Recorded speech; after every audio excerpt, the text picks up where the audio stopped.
है SDM news, मैं हूं रियाज अंसारी।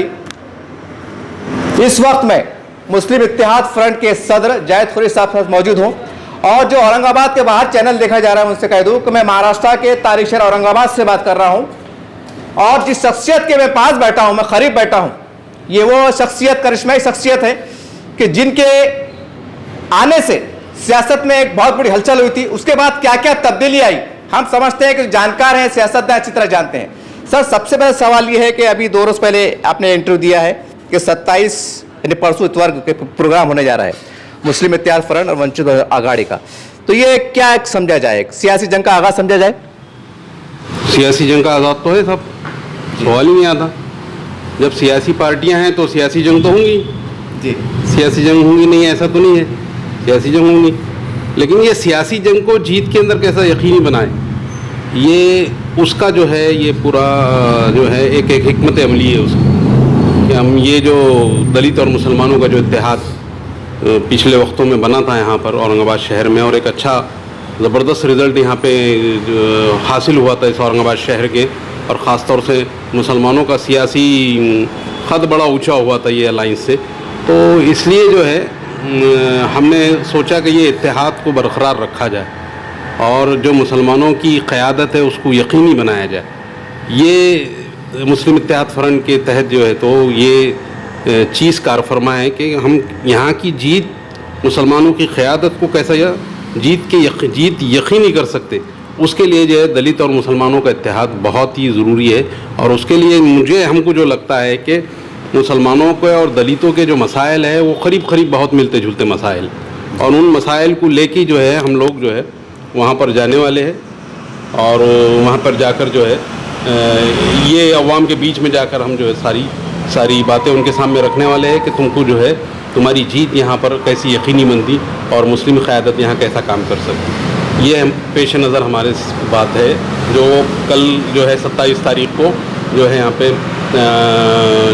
जो है मौजूदा हालात में मुसलमानों का सियासी मुस्तक़बिल कैसा हो, इस उन्वान के तहत जो है हमने एक जो है अल्हम्दुलिल्लाह जो है एक सियासी बेदारी मुहिम शुरू की है उसके अंदर, और औरंगाबाद के हर गोशे के अंदर हर बड़े जगहों पर इंशाअल्लाह ये प्रोग्राम जो है होंगे और हम मुसलमानों से अपील करेंगे कि इस इत्तेहाद को आप मजबूत करिए और यही इत्तेहाद हमारे को जीत के करीब लेके जाएगा। सर, आज भी सियासी गलियारों में जो सियासत के माहिरीन जानकार है वो आज भी इस बात को लेकर हैरान है और सवाल पे सवाल उठते हैं कि आखिर क्या वजूहत थी कि जब आप और इमाम का गठबंधन आप थे उसमें सारी बातें रही, तो ये क्यों बरकरार नहीं हो सका और ये बाद में हालात साजगार क्यों नहीं हो सके? ये आज भी सियासी गलियारों में चर्चाएँ होती रहती है क्योंकि आप बहुत करीब रह चुके हैं, बहुत नुमाया किरदार अपना अदा किया है, बहुत सी बातें हैं। तो मैं इसलिए पूछ रहा हूँ ताकि लोगों को मैसेज चला जाए कि भाई कहाँ कमी थी, क्यों नहीं हुआ, क्या हम खुशरवार है, ये क्या बात है, ताकि कोई इस्लाम तराशी भी आप पे ना हो सके। इसलिए मैं आपको पूछ रहा हूँ। इत्तेहाद तो रहना चाहिए था, एक बहुत अच्छा कामयाब इत्तेहाद बना था वो, अब क्यों वो ख़त्म हुआ, ये सवाल तो उन लोगों से पूछना चाहिए आपने जिन लोगों ने ये इत्तेहाद को जो है तोड़ा, पारा किया। ये एक इतना जो है दो कौमों के बीच में एक ज़बरदस्त इत्तेहाद क़ायम हुआ था, उसके अंदर जो है जो सोच नहीं सकते थे हम मेंबर ऑफ़ पार्लियामेंट की सीट जो है वो सीट जो है हमारे पास यहाँ पर आई थी। तो क्या वजह थी कि असम्बली के अंदर जो है ये इत्तेहाद जो है बरकरार नहीं रह सका? तो ये उन लोगों से सवाल होना चाहिए जो लोग जो है उस टाइम उस जमात के फ़ैसला लेने वाले लोग थे। उस टाइम मैं भी था वहाँ पर मजलिस इत्तेहादुल मुस्लिमीन में, लेकिन मेरी फ़ैसला लेने की हैसियत नहीं थी। और जिस टाइम मेरी औरंगाबाद शहर में मजलिस इत्तेहादुल मुस्लिमीन के अंदर फ़ैसला लेने की ताकत थी, उस टाइम मैंने अल्हम्दुलिल्लाह बहुत अच्छे फ़ैसले लिए और एक कामयाबी की तरफ जो एक बड़ा क़दम औरंगाबाद शहर के अंदर एक बड़ा सियासी इनक़लाब के तौर पे हमने लिए और उसके अंदर बहुत अच्छी कामयाबी हासिल कर ली। यही बात थी। मेरे को एक बात अकबरुद्दीन अवैसी साहब की बहुत बार याद आती, उनकी तकरीर उन्होंने बार करते थे कि सियासत हमारे घर की लौंडी है। तो ये बात उनकी मैं बहुत इज़्ज़त करता हूँ उनकी, तो इसलिए मैं बोल रहा हूँ कि वह सियासत जो है हमारे घर की लौंडी है। ये अल्फाज जो अकबरुद्दीन अवैसी साहब का था, वो सियासत कहाँ गई मेरे को औरंगाबाद शहर में समझ में नहीं आ रहा। आप अंदाज़ा करो, वो पार्टी वंचित बहुजन आघाड़ी, प्रकाश अम्बेडकर साहब, वो पार्टी जिसको आज की तारीख के अंदर बड़े बड़े सियासतदान चाह रहे हैं कि वो मेरे तरफ आए। बड़े बड़े सियासतदान इस महाराष्ट्र के अभी जो मौजूदा हालात चल रहे हैं उसमें आप नजर आ रहा होगा, आपको दिख रहा होगा कि किस तरीके से प्रकाश अंबेडकर के पीछे बड़े बड़े सियासतदान जी, वो कांग्रेस के हो, एनसीपी के हो, शिवसेना के हो, इवन जो अभी वो शिंदे गठबंधन बना वो शिंदे गठ हो जी, हैं, तो ये सारे लोग चढ़ रहे हैं क्योंकि प्रकाश अंबेडकर साहब बीजेपी की तरफ तो जाने वाले नहीं, कुछ सवाल ही नहीं आता। तो ये बड़े बड़े लोग जो है उस शख्स को जो है पकड़ के रखने की कोशिश कर रहे हैं, क्योंकि पिछले इलेक्शन के अंदर जो 14 में असेंबली के इलेक्शंस हुए थे उसके अंदर हमने देखा कि उस शख्स ने जो है 50 लाख के करीब वोट लिया जी, अब 50 लाख लेने वाली पार्टी आपके दर पे थी जी, और आपने उसको नकार दी। तो क्यों नकारे, कैसा नकार दिया, आप उनसे सवाल करें। सर मैं इससे जुड़ता हुआ क्योंकि आपने कहा उनसे सवाल करो। देखिए सर, अब ये बात कहाँ तक तस्दीकशुदा है मैं इतना यकीन नहीं कर सकता, लेकिन जो सोशल मीडिया पे और मीडिया पे जो मैंने पढ़ा था, तो देखा था फेसबुक पे, मैं उसके पस मंजर में पूछने जा रहा हूँ। उनका तर्क ये आ रहा था, मैं पहले कर रहा हूँ कि कहाँ तक तस्दीकशुदा मैं बता नहीं सकता। उनका तर्क ये था कि भाई आपने सीट ज़्यादा मांग ली, नंबर 1 तर्क ये था। दूसरा ये तर्क था कि भाई आप आमदार के दावेदार थे, आपको टिकट नहीं मिला। ये 2 ऐसी बड़ी वजूहत रही जिससे मामला ज़रा तितर बितर हुआ। कौन आमदार के दावेदार? आपको टिकट नहीं मिला, ठीक है ना, बराबर सही बात सेंटर है। के ये मैंने पढ़ा फेसबुक पे कि भाई इसकी वजह से नाराजगी थी और आपने ज्यादा सीटें मेरे टिकट मिलने और नई टिकट मिलने से इत्तेहाद का बनना बिगड़ने का तो सवाल ही नहीं आता ना कुछ भी। मेरा क्या रोल है, मैं क्या फैसला कौन आदमी था वहां पर? मेरा वो सवाल ही गलत हो रहा आपका। मेरा कोई लेने देना नहीं है मामले में। जो फैसला करने वाले लोग थे उन्होंने ये इत्तेहाद को बरकरार क्यों नहीं रखा? सवाल ये है ना साहब, ये इत्तेहाद को बरकरार क्यों नहीं रखा, क्या वजह थी? अच्छा साहब, ये बात कहाँ तक सही है? मैंने पढ़ा हूँ फेसबुक पे कि भाई वंचित बहुजन आघाड़ी ने सीटें ज्यादा मांगे थे। तो जो आपका जो फार्मूला जो भी रहा होगा, आपने सीट ज्यादा मांगे थे करके वजह से मामला टूटा। क्योंकि एक आमदार थे, खाजा साहब पहले आमदार थे, उनका अपना वर्चस्व था, सारी बातें 26 नगर सेवक थे। ये मैं फेसबुक से पढ़ा हूँ, बता रहा हूँ। मैं फिर एक बार क्लियर कर दूँ कि ये कहाँ तक सही है मुझे भी इल्म नहीं है, लेकिन जब कोई चीज़ लीक होती है तो कुछ ना कुछ बात में दम रहता है। तो ये इसको आप कहाँ तक सही मानते हैं कि आप पे आरोप लगे थे कि आपने सीट ज़्यादा मांग ली थे वंचित बहुजन आघाड़ी ने, जो भी आपको फार्मूला रहा होगा 100 में से 200 में से जो भी होगा, ये कहाँ तक सही है इस्लाम तराशी कि आपने सीट ज़्यादा मांगे करके मामला हालत खराब हुई? कौन सीट ज़्यादा मांगे? वंचित बहुजन आघाड़ी के हमको इसमें नंबर दे बोल के, जैसा आपका वंचित बहुजन आघाड़ी बड़े भाई थे क्या? जो दूसरे लोग थे वो बड़े भाई थे? कौन बड़े भाई था? आप साहब ये तो आप ही बताइए ना। नहीं आप बताइए ना भाई यार, ऐसे कैसे? मेरा तो सवाल है, आपके सवाल पे सवाल कर दे रहा मैं। बड़ा भाई कौन था? इसमें कोई शक नहीं है कि अभी साहब ने किसको बड़ा भाई माने थे? प्रकाश अंबेडकर साहब। हाँ, तो कौन सीट ज्यादा रहना, किसकी सीट ज्यादा रहना? अब वो हिसाब से तो अब हो सकता है सर, वो बात अलग हो सकती है, लेकिन एक फार्मूला चल रहा था जो शहर में बातें गर्दिश कर रही थी। अब वो उसमें कहाँ तक इस्लाम तराशी थी, कहाँ तक सच्चाई थी, मैं फिर एक बार वजाहत कर दूं, लेकिन ये बहुत बात नुमाया तौर से शहर में सुनने में दिखाई दी कि आप लोगों ने सीट का मुतालबा ज्यादा कर दिया। हमारे मेरे से मुराद क्या है? मेरे से मुराद तो आपके इत्तेहाद में, जैसा आप भी इसमें शामिल थे ना, वंचित बहुजन आघाड़ी में इनके ऐसा वंचित में शामिल था, आज भी नहीं शामिल वंचित नहीं है साहब, लेकिन आप एमआईएम में से जुड़े थे ना, एमआईएम में शामिल थे। तो वो वंचित, मैं आपको बार बार कह रहा हूँ कि एमआईएम में मैं जब शामिल था फैसले लेने की मेरी हैसियत नहीं थी, मैं कोई पदाधिकारी नहीं था एमआईएम। अच्छा साहब ये बोलिए, जब एमआईएम में आप थे तो भाई आप कुछ तो इल्म होगा ना कि भाई कहाँ तक ये दुरुस्ती है बोल के ये टूटा बोला। मैं एमआईएम में असद साहब घर पे आया और मैं चले गया और बस उतना ही था। फैसला लेने की मेरी कोई हैसियत थी क्या उस वक्त? मैं कोई पदाधिकारी नहीं साहब, बड़ी मीटिंग होती है ना तो आपको मधु किया होगा ना, जब फैसले लेना है, इलेक्शन का है, जो भी है होती क्या? नहीं तो भाई ऐसा कैसे? आपको मालूम है आप ज्यादा करीब होंगे। नहीं करीब की बात नहीं साहब। देखिए सर, प्रोटोकॉल होता है पार्टी, हर पार्टी का प्रोटोकॉल होता है। जब कोई बड़े फैसले लिए जाते हैं इलेक्शन के ताल्लुक से तो बुलाया जाता है शहर से। बहरहाल जो है ना, हमारा मौजू जो है ये नहीं है जो आप जा रहे, अपना मौजू दूसरा है। मैं आपको पहले ही बोला कि हमारे मौजू से हटने का नहीं है, लेकिन इत्तेहाद की बात है। वो जो लास्ट टाइम जो इत्तेहाद हुआ था वो बहुत कामयाब इत्तेहाद था। वो इत्तेहाद क्यों टूटा, ये सवाल उनसे करो कि वो इत्तेहाद क्यों टूटा। आज प्रकाश अंबेडकर की ऐसी पोजीशन है कि वो जो है बड़े बड़े सियासतदान उनके दर पे है, और वो बड़े बड़े सियासतदान जो उस दर पे था वो तुम्हारे दर पे था, तो तुमने वो इत्तेहाद क्यों तोड़े? तुम्हारी कौन सी सियासी अक्लमंदी है इसके अंदर? मैं बोला ना, अकबर साहब का मेरे को जुमला बार बार याद आता है वो कि सियासत हमारे घर की लौंडी है। जब हम इतने बड़े सियासतदान हैं तो फिर ये इत्तेहाद जो एक बड़ा सियासी इत्तेहाद था, मैं आपको बता दूं, ये इतना बड़ा सियासी इत्तेहाद था कि ये एक महाराष्ट्र के अंदर एक तीसरा बड़ा गढ़ बन रहा था। एक शिवसेना बीजेपी का गढ़ बन रहा था, एक कांग्रेस एनसीपी का गढ़ बन रहा था और एक तीसरा गढ़ ये बन रहा था। तो आप कौन से सियासी अक्लमंदी का मुजाहरा हो रहा है इसके अंदर, मेरे समझ में नहीं आ रहा। मैं आज तक इस बात से समझ से परे हूँ, मेरे समझ में नहीं आ पा रहा है कि क्या वजह थी कि इत्तेहाद टूटा। अब मैं उस पर बहस नहीं करना चाह रहा हूँ। मैं इस पर, अब मेरी बहस ये है, मेरे जो 27 तारीख का मेरा जो प्रोग्राम होने वाला है हमारा मुस्लिम इत्तेहाद फ्रंट और वंचित बहुजन आघाड़ी का, वो प्रोग्राम के अंदर हम ये कोशिश करने वाले हैं, इस मिशन को हम आगे लेके जाने वाले हैं जी। और मुसलमानों और दलित को इत्तेहाद को फिर से कैसा कायम हो सकता, ये इत्तेहाद कैसा बन सकता, यहाँ पर मुस्लिम क़यादत अपनी जीत को कैसा यकीनी बना सकती। जीत 2 वोटों की तकसीम के अंदर जीत हो जाना, ये जो है ऐसा है कि गधे को गुलगुला मिल गया जी, ये ऐसा है सर। अभी लेकिन जीत यकीनी कैसी बनती है आपकी? आपके पास फिगर होंगे तो बोलता, नहीं तो मैं फिगर बताता हूँ कि आप 19 के अंदर 19 के असेंबली के इलेक्शन में 80,000 वोट लिए हार गए, 70,000 के करीब वोट लिए हार गए। तो आप कौन सी जीत की तरफ जा रहे हैं? आपको जीत को यकीनी बनाना, अगर आप सियासतदान हैं तो आपकी जीत कैसी यकीनी बनती, इस पे बात होनी चाहिए। और आपकी जीत यकीनी इसी सूरत में बनती थी कि आपके पास वो जो सपोर्टिंग वोट जो दलितों का था, जो पार्लियामेंट में आपको पड़ा और आपकी जीत यकीनी बनी, वो वोट अगर आपके पास असेंबली में भी होता था तो आपकी जीत यकीनी बनती थी। 80,000 वोट लेके हार गए, 70 के करीब वोट लेके हार गए, आपकी जीत यकीनी नहीं बनी।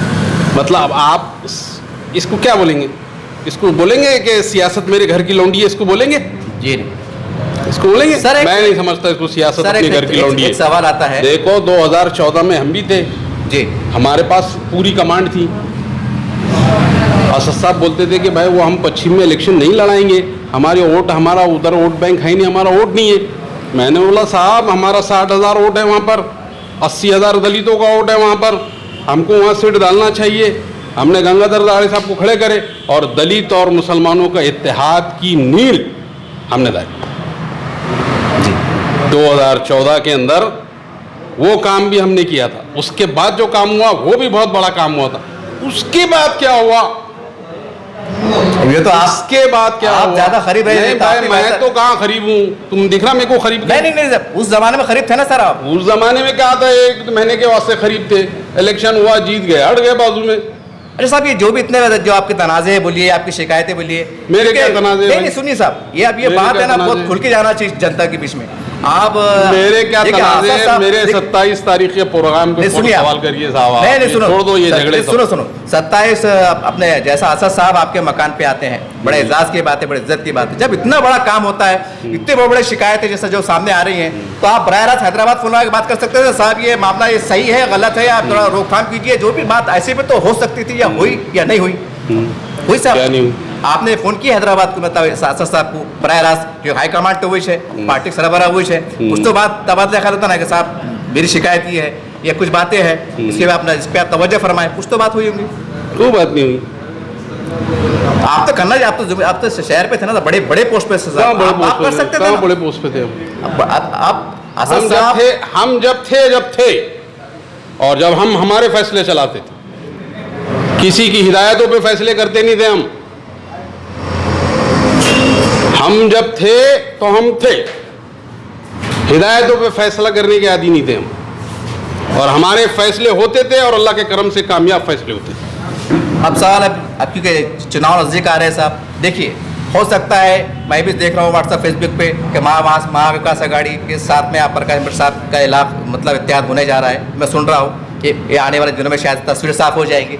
अब सवाल है कि साहब औरंगाबाद की हद तक अगर बात करूँ मैं, और मराठवाड़ा छोड़ दीजिए, महाराष्ट्र भी छोड़ दीजिए, यहाँ पर जो भी है शिकायत अपनी जगह है, लेकिन खासदार MIM का है, माजी 26 नगर सेवक है, उसमें आपकी भी पार्टी अगर मैदान में उतारते हैं तो आपको नहीं लगता है सब कहने के वोट का फिर बंटवारा होगा? जो तस्वीर जब पहले उलट हुई थी, उलट में और उलट हो जाएगी। आप समझ रहे होंगे मैं क्या कहना चाह रहा हूँ? काय को उलट होंगी? नहीं सवाल नहीं, क्यों उलट होंगी वो बोलो ना। देखिए पहले मेरे को पहले बोलो, मुसलमानों को और दलितों के इत्तेहाद कामयाब हो सकता क्या? हुआ ना साहब, हुआ बस वही बात का मिशन हमारा आगे लेके जाने का। सवाल ये नहीं है कि कौन है सामने और कौन नहीं है। इस दुनिया में बहुत बड़े बड़े बड़े लोग आए और बहुत बड़े जो मट्टी की ग़िज़ा भी बन गए, बहुत बड़े बड़े लोग आए। बहुत खुल के मैं भी वही बोल रहा हूँ, खुल के बोल रहा हूँ, बिल्कुल खुल के बोलने का आदमी हूँ, फिक्र मत करिए। आप भी खुल के बोलने के आदमी, हम भी खुल के बोलने के आदमी। देखिए एमआईएम के कैंडिडेट भी रहेंगे, आमदार रहेंगे, नगर सेवक रहेंगे, तो कहने के साहब, कहने के वोट का बंटवारा ऐसा भी हो सकता है कि नुकसान होना पड़े। मैं बहुत खुल के पूछ रहा हूँ, ऐसा भी तो हो सकता है साहब, क्योंकि सियासत है। कारपोरेशन के इलेक्शन की क्या नोयत है आपके सामने साहब? ये तो बहुत बुनियादी बात, यहाँ से मामले आगे बढ़ते हैं। अब तो आप पत्रकार है, मेरे को बोलो आने वाला इलेक्शन है जी, सिंगल इलेक्शन नहीं है। जी जी, 3 का प्रभाग बना था। अभी तक तस्वीर साफ नहीं साहब। अभी तक तस्वीर साफ नहीं, लेकिन अभी कल की एक लेटर की वजह से हमारे को मालूम पड़ा कि अब 4 का प्रभाग बनने वाला है। कैसा करेंगे? तो वही पूछना चाह रहा साहब, जब ये इनके भी नुमाइंदे रहेंगे, आपके भी रहेंगे, तो हो सकता है कुछ वार्ड की नोयत ऐसी हो कि वोट का बंटवारा हो, कुछ उनके उम्मीदवार ले ले, कुछ आपके उम्मीदवार ले ले, तो तीसरा उम्मीदवार निकल जाए। मैं बहुत खुल के पूछ रहा हूँ। अब हम भी वही देखना चाह रहे हैं कि भाई सियासत जिन लोगों के घर की लौंडी है वो कैसी सियासत करते हैं। अच्छा, हम भी तो वही देखना चाह रहे हैं। अच्छा साहब, ये आपका 27 का प्रोग्राम होने जा रहा है जी, अब सही जगह आए। अब 27 प्रोग्राम होने जा रहा है, तो ये जो आप प्रोग्राम लेने वाले हैं, इसमें वंचित बहुजन अघाड़ी के प्रकाश अम्बेडकर साहब बताओ भी, जो जिम्मेदार उसके उनके नीचे के जो भी है महाराष्ट्र लेवल के, वो शरीक रहेंगे या कौन कौन लोग आने वाले, सर बता दीजिए आप। देखो, ये प्रोग्राम है, ये एक सियासी बेदारी मुहिम है, दलितों में भी और मुसलमानों में। दलितों और मुसलमानों में पिछले जो इख्तलाफात बढ़े हुए हैं, जिन लोगों को लेके इख्तलाफात बहुत ज़्यादा बढ़ गए, तो वो इख्तलाफ को दूर करते हुए ये 2 कौमों को कैसा हम एक जगह लेके आ सकते हैं। हमारी पहली प्रायोरिटी जो है वो यही रहेंगी कि ये 2 कौमें फिर से एक आए, और जो सियासी नताइज इसमें से ये 2 कौमों को मिल के आ रहा है, वो सियासी नतीजा खैर रहे हो मुस्लिम क़यादत के लिए। आपको मालूम है कि इस शहर के अंदर मेजॉरिटी वोट मुसलमानों का है जी, दूसरे नंबर पे जो वोट आता है वो दलितों का है जी। अगर हम थोड़े से आंकड़ों के ऊपर गौर करें, वोटर लिस्ट के ऊपर गौर करें, उसके ऊपर थोड़ा सा हमारा मुताला अगर रहा, तो मैं बताऊंगा कि हमारे पूर्व के हल्के में 1,05,000 वोट है, सेंट्रल के हल्के के अंदर 1,15,000 वोट है, 65,000 वोट अभी करीब हमारे अल्हम्दुलिल्लाह जो है पश्चिम के हल्के के अंदर है। ये हम मेजॉरिटी वोट इस शहर में रखते हैं। इस शहर की बात कर रहा हूँ, महाराष्ट्र की नहीं। ये बड़ा वोट बैंक हमारा यहाँ पर है, यहाँ पर हम बड़े भाई। तो यहाँ ये 2 हल्के में तो हम ही चलेंगे। चलिए साहब, मैं खुल के पूछ ले रहा हूँ, आप बोलेंगे यार बार बार आप वहीं आ जा रहे, तो वहाँ का ही को आ रहा है बार। नहीं सुनिए ना, मुस्लिम इत्तेहाद फ्रंट वंचित बहुजन अघाड़ी, आपका जो इत्तेहाद है, सही बात है, एक तरफ एमआईएम है, औरंगाबाद शहर के हद तक, इस जिले के हद तक कितनी बड़ी चुनौती मानते हैं आप सियासी एतबार से? काई की मैं कहा ना कि खासदार है भाई, एक रहता है अपना, एक वजूद रहता है सियासी, ठीक है, आगे क्या होगा अलग शक्ल है। कितनी बड़ी चुनौती मानते हैं आप? क्योंकि भाई फाइट तो करना पड़ेगा ना, एक तरफ सारी बातें है, ये भी एक सियासी जमात है, जो भी है, कैसा मानते, कितनी चुनौती मानते हैं? कोई चुनौती नहीं है, कोई उसकी शुरुआत है।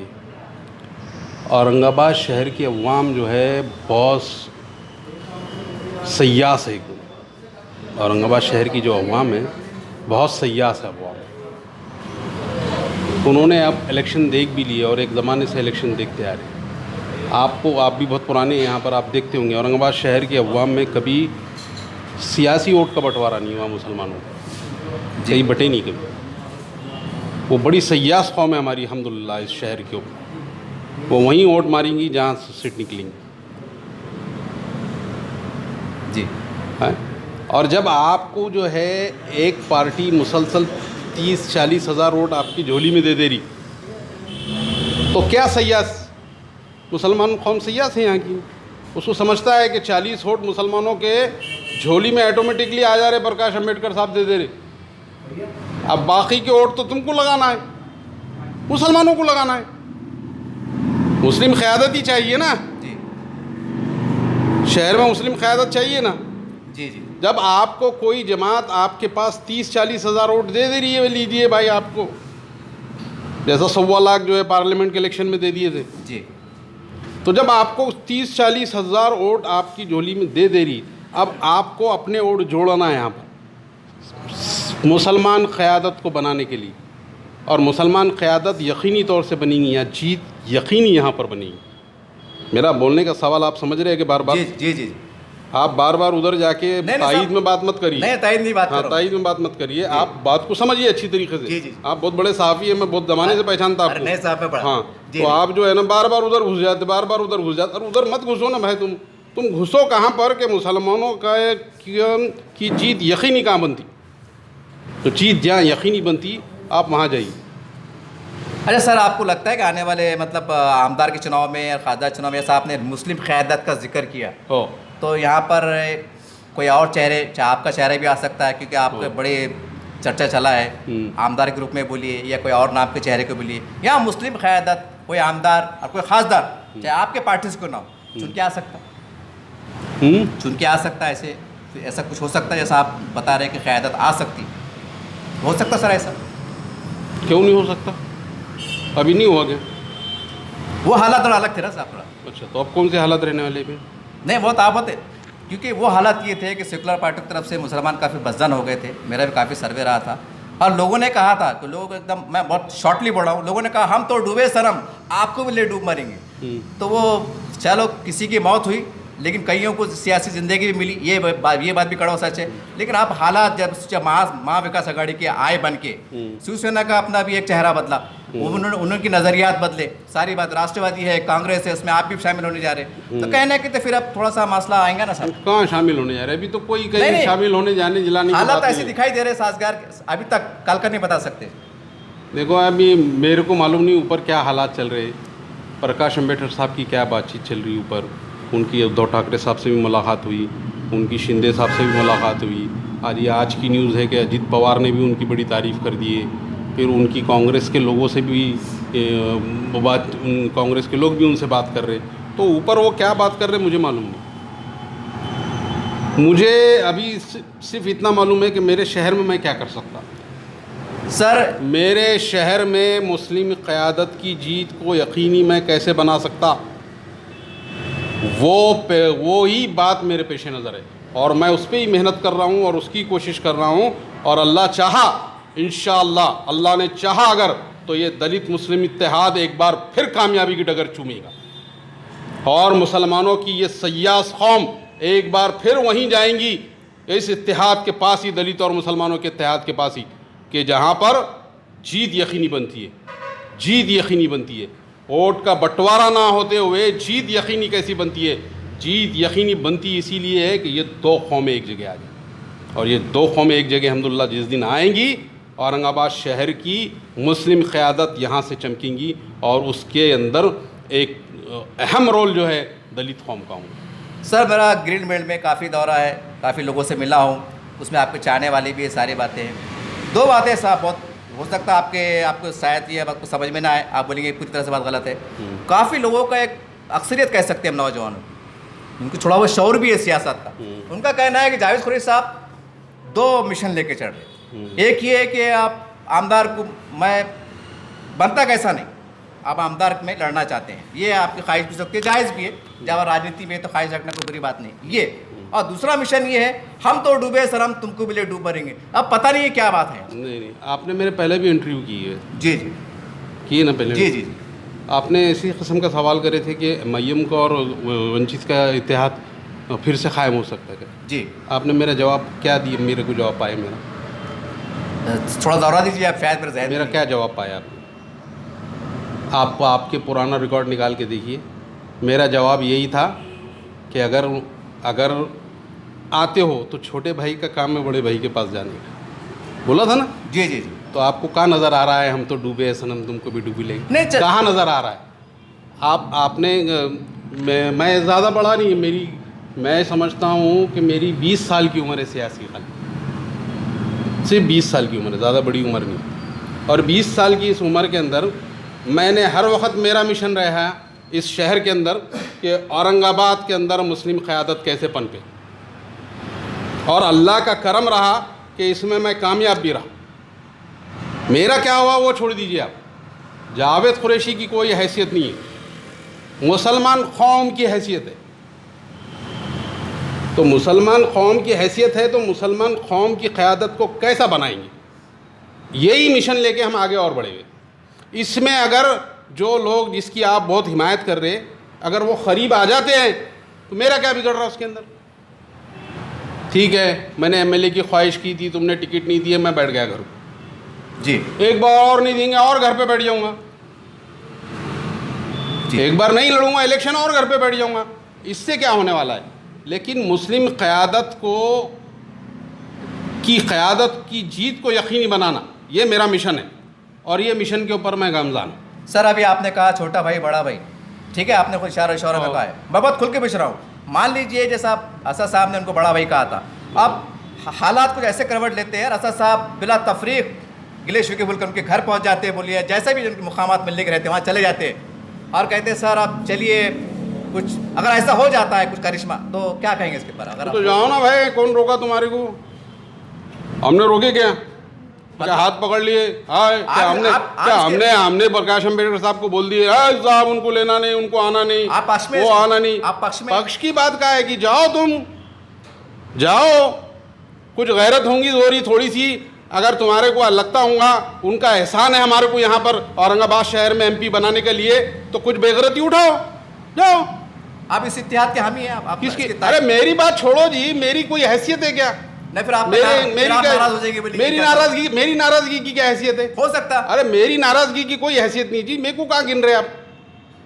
अरे आप में गैरत है तो आप जाओ, आपको लगता है कि आप उनका एहसान है हमारे ऊपर, तो जाइए आप करिए इत्तेहाद। कौन बोल रोका? हम हाथ पकड़ रहे कि हमने प्रकाश अम्बेडकर साहब को बोल दिए कि नहीं साहब इनको लेना नहीं, आप ऐसा कोई बात है क्या? नहीं साहब, फिर अरे है, हिम्मत है तो जाओ, अगर वो करीब कुछ गैरत का मुजाहरा करो, कुछ ज़र्फ का मुजाहरा करो, कुछ थोड़ा बहुत ज़र्फ का मुजाहरा करो, बेगैरती का मुजाहरा छोड़ो। हो सकता है साहब इत्तेहाद के बाद कोई और फिर आमदार टिकट का मसला आ जाएगा, मसला खड़ा हो जाएगा ना। किसका? आपका। अरे हमारा छोड़ो बोल रहा मैं, जावेद कुरैशी की हैसियत नहीं है कुछ भी। मैं कभी बोला क्या? मेरी हैसियत की बात कर रहा, 14 में तो सब मेरा ही था, मैंने ही लोगों को आगे बढ़ाया था। 14 में तो पूरे फैसले मेरे पास थे ना साहब। अच्छा, आखिरी सवाल साहब, अगर चलो मान लीजिए थोड़ी देर के वास्ते ये इत्तेहाद नहीं होता है एमआईएम से, तो क्या आप आने वाले असेंबली के आमदार के चुनाव के उम्मीदवार रहेंगे? आप मैं आपको बार बार बोल रहा है कि आप मेरी फिक्र मत करिए। अरे आप साहब, मेरी फिक्र मत करिए, मेरी फिक्र एक ही है, आप अच्छी तरीके से नोट कर लीजिए और उसको आपकी हेडिंग बनाइए।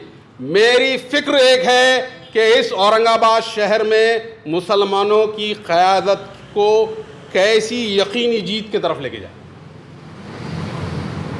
यकीनी जीत, आप मेरे अल्फाज को नोट करिए आप। जी जी जी। हमारी इस मुस्लिम लीडरशिप को जो भी हो, इस क़यादत को यकीनी जीत की तरफ कैसे लेके जाए, ये मेरा मिशन है और इस मिशन के ऊपर काम कर रहा हूँ मैं, और अल्लाह से जो है दुआ गो हूँ कि इस मिशन में अल्लाह मुझे कामयाब करे।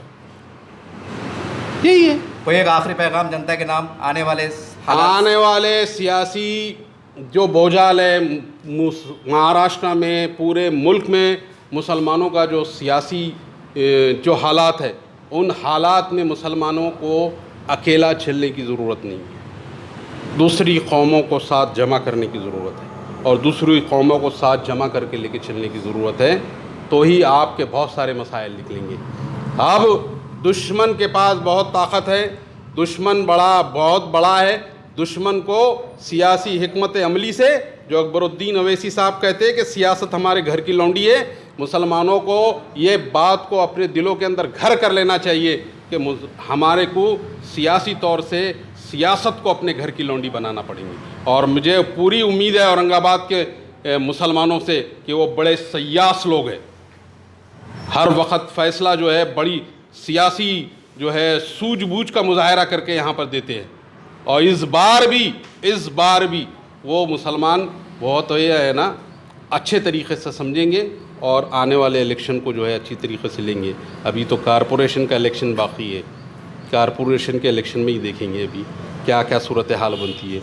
और वो बार बार आप कह रहे हैं जाओ जाओ, तो मैं बोल रहा जाओ, कुछ गैरत अगर बाकी है तो जाओ, कुछ ज़र्फ अगर बाकी है तो जाओ, और अगर आप समझते हैं कि एहसान है तुम्हारे ऊपर तो उस एहसान को उतारो, जाओ, है हिम्मत, जाओ।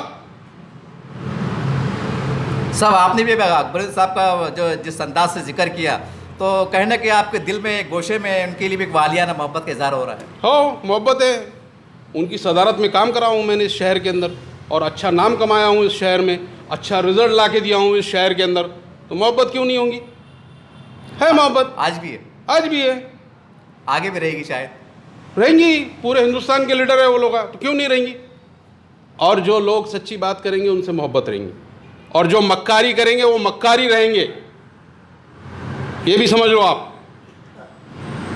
सब झगड़ा काय का झगड़ा नहीं, अब आप कौन का झगड़ा? जैसा आप इशारों में पड़े के जाओ, उधर से कुछ बात आती है कि सीटों का गलत मसला बोल रहा था। हूँ, गलत नहीं बोल नहीं, देखिए अब गलत सही है जो चैनल पे देख जनता देख रही है ना साहब, अभी कमेंट में करेंगे, शायद मेरे पे कमेंट करेंगे, थोड़ा आप पे कवर करेंगे, जिसका इशारा आपकी तरफ उसकी तरफ कमेंट में इशारा करेंगे। मैंने क्या गलत बात करा वो बोलो। देखिए मैंने कहा ना जनता की अदालत में अरे मैंने गलत क्या बोला वो बोलो साहब। सवाल ये है, मैं आपसे खुल के पूछ रहा हूँ, ये झगड़ा का तफसील हल कैसा हो? कौन सा हल? ये हल जैसा जो भी सियासी मेरा क्या झगड़ा है? एक आप बताओ मैंने क्या कर दिया? नहीं अब बात तो हुई है ना साहब, नाराजगी जो खुल के क्या नाराजगी, क्या नाराजगी? आप बोले ना कैसा हाल, कुछ तो राय दो आप। क्या हल? कितना बोल दिया ना तुम्हारा, जाओ, अब और क्या बोलना? किस अंदाज से जाओ, किसे जाना चाहिए, कुछ नाम तो बता दीजिए। अगर मैं क्या बोलूँगा, जिसको समझने का समझो। मैं तो चले गया, मेरे को जहाँ जिस मुसलमानों की क़यादत की जीत की यकीनी सूरत दिख रही है वहाँ मैं चले गया, क्यों वहीं काम करूँगा। तुमको अगर नहीं समझ में आ रहा तो मैं क्या कर सकता हूँ उसमें? ओके, आपका परसों आपके इतवार का जो आपका जलसा है उसके लिए जनता की क्या अपील कर सकते हैं? मैं बोला तुमने पूरे इंटरव्यू को इधर उधर लेके चले गए बिलाओ जी। नहीं तुम जज्बात में लेके आया थे बिलाओ जी के हमारे। जो बातें समाज में चल रही है, नुक्कड़ पे चल रही है, चौराहे पे चल रही है, फेसबुक पे चल रही है, मेरा काम है हमारे प्रोग्राम की बात करना, उसकी बात करो, उसको बोलो कि भाई दलित मुसलमानों का इत्तेहाद होना चाहिए क्या? तुम ये सवाल करो, हम बोलेंगे उसका जवाब देंगे कि दलित मुसलमानों का इत्तेहाद होना चाहिए क्योंकि यही जीत की यकीनी सूरत है, हम ये बोलेंगे।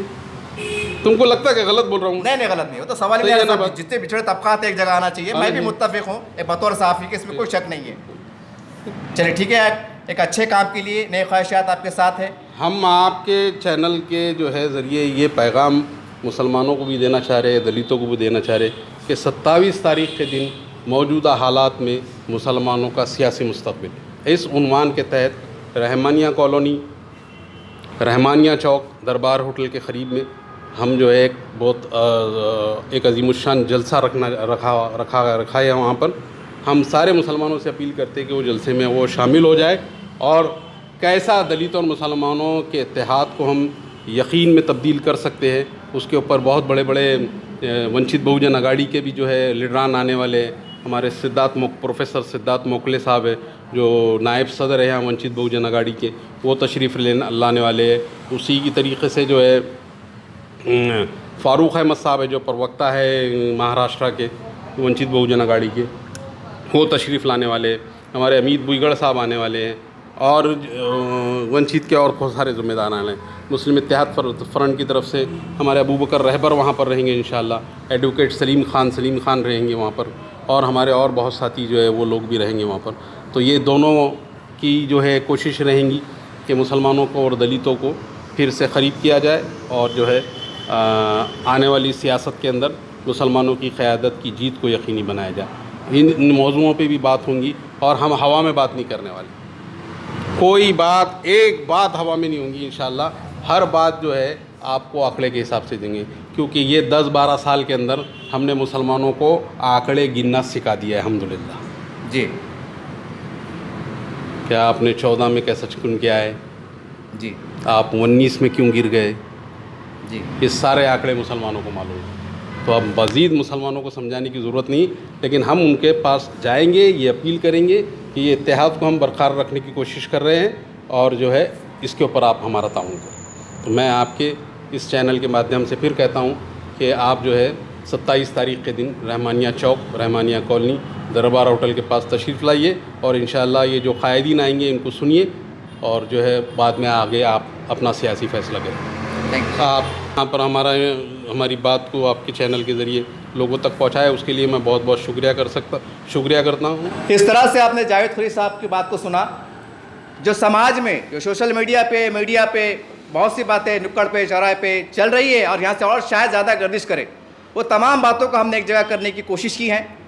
टूटे फूटे अंदाज सवाल को भी दोहरा दिया है, हालांकि साहब को गुस्सा भी बहुत आ रहा था, लेकिन मैं भी क्या करूं, पत्रकार हूं, लोग मुझसे पूछते हैं, कहते हैं साहब वहाँ जा रहे हैं, सवाल दोहरा दीजिए, तो मैं दोहरा दिया हूँ, मेरी क्या गलती है। अब ये तमाम बातें जो हमारे दरमियान में हुई, मुकाले हुए बातचीत हुई, ये तमाम जनता की अदालत में है। और मैं ये कहता हूँ कि प्लीज़ मैं तमाम कमेंट करने वाले से कहता हूँ कि साहब आप कमेंट के अंदर है ना कोई जज्बात का जुमला इस्तेमाल मत करो, बल्कि सियासत कहाँ जा रही है, कहाँ जाना चाहिए, एक 2-4 लाइन बढ़ा दो, बेस्ट, ओके साहब क्या बात है, गुड, ऐसा मत लिखिए, क्योंकि हो सकता है कि आपके कमेंट से आने वाले दौर में इस माहौल में कुछ तब्दीली आ जाए, क्योंकि जनता का फैसला भी नेताओं को मानना पड़ता है। हो सकता है कि आपके बेहतर अच्छे कमेंट से कुछ बदलाव आ जाए, यही हम उम्मीद करते हैं।